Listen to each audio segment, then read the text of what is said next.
Chapter 1 Parish Pod.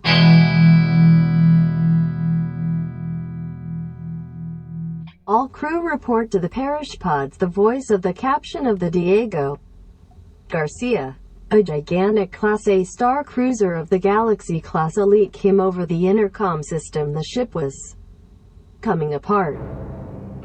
Buckhead, a Federation operative, was sent to find any information on any group that might want to sabotage the vessel.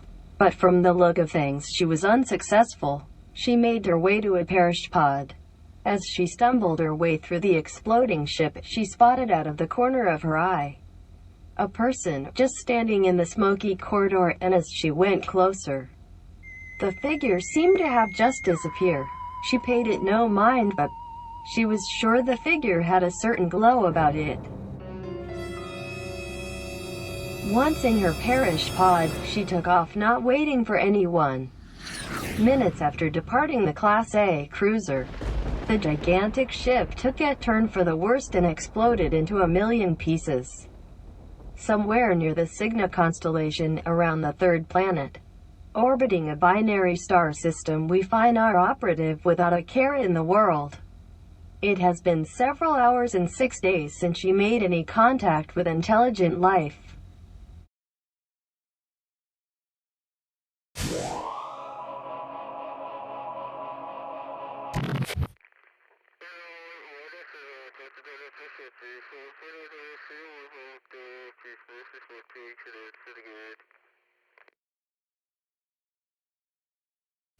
Since she'd been adrift in her Parish Pod, she would try to conserve power by every now and then blast the pod's engines in the direction of a well-known space station in the Cygna constellation.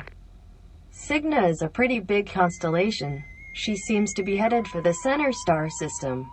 In the meantime, she would try to stay up all night looking through the pod for things she can use, like food, clothing, and weapons. She studied the star charts by day, at least the computer does.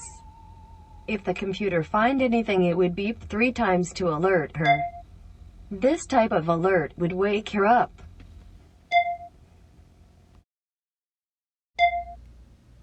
Chapter 2 The Lyrans. The Lyrans are the original ancestors of our galactic family. Many years ago, their civilization reached a very high technological level, however fell into disagreement and fractions within their culture. Those factions went to war and destroyed much of their society. Many of these beings from Lyra left in their starships to colonize the Pleiades, the Hyades, and the Vega system. We find a few independent business-type Lyrans branched out on their own. A space station ran by Lyrans sent an automatic message to any spacecraft in the area in need of refueling or provisions. Lockhead took them up on their offer. She quickly crated up anything she could sell and headed for the space station Lesta. Soon a lot of chatter started to come through the communication system. Then many space vessels appeared tracking in the same direction. Soon a lot of chatter started to come through the communication system. Then many space vessels appears traveling in the same direction. It was not long before she spotted the space station ahead of her.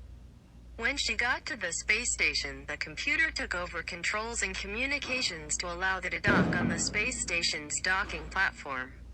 After the small pod landed on the docking platform, the bay doors opened. Lockhead exited the rear of the pod through the cargo bay doors.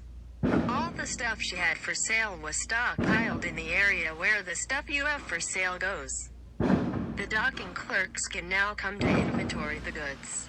When Lockhead entered the clerk's office, she smiles. The clerk seemed to be looking right through her with his black almond eyes. "How nice. You are on time to join me in my birthday celebration," he said as a cake with white frosting and light blue decorations floated through the air and landed on his desk. "I'll be 325 years old," he said as he cut Lockhead a piece of cake. Just then a cup of coffee appeared in the replicator. "That's very kind of you," she said. "Now then, what can I do for you?" asked the little green alien. Lockhead told him everything, not holding back any information because she knew he could read her mind. After she was done with her story, Budget pulled up the record on the Parish Pod and transferred the title over. He then calculated all that Lockhead had to sell and gave her a credit card with the total amount.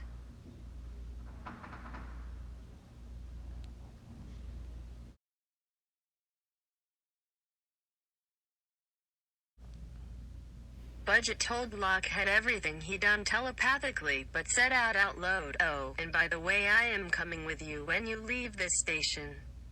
Because the doctor told me I should try to have fun no matter what I do, and plus you need someone to watch your back and man the guns." Lockhead was okay with the fact of having an Arcturian administrator for a first officer.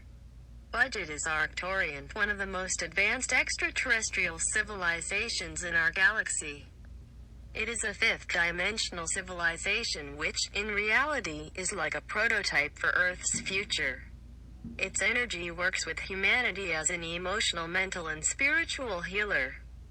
It is also an energy gateway through which humans pass during death and rebirth.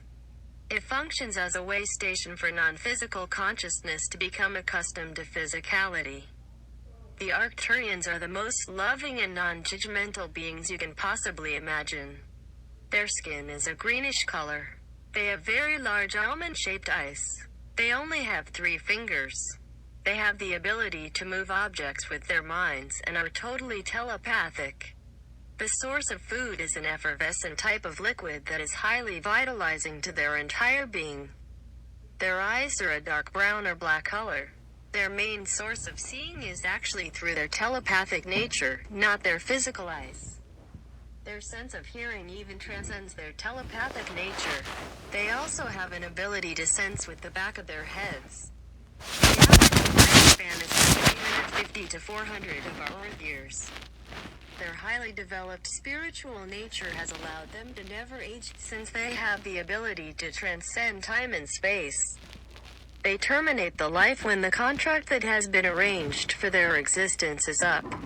There is also no sickness on Arcturus. It was eliminated centuries ago. After shopping for provisions, the pair boarded the Parish Pod and set coordinates for Arcturus, the brightest star in the Bootes constellation, only 36 light-years from Earth. Arcturus is one of the planetary system under the protection of the Galactic Federation. Arcturians work in very close connection with the Ascended Masters, whom they refer to as their Galactic Command. Arcturian travels the universe in their starships, which are some of the most advanced in the entire universe. One of the reasons that Earth has not been attacked by the more warlike negative extraterrestrial has these civilization to fear of these advanced starships of the Arcturian. Budget explains to Lockhead that the starship Athena will be circling Orderus. The pair navigated their way to the nearest jump gate. The line to the jump gate was long, a quarter of a light-year from the space station. The Alpha Cygni Express outside Deneb was the worst traffic jam in these parts. The traffic had barely moved in hours.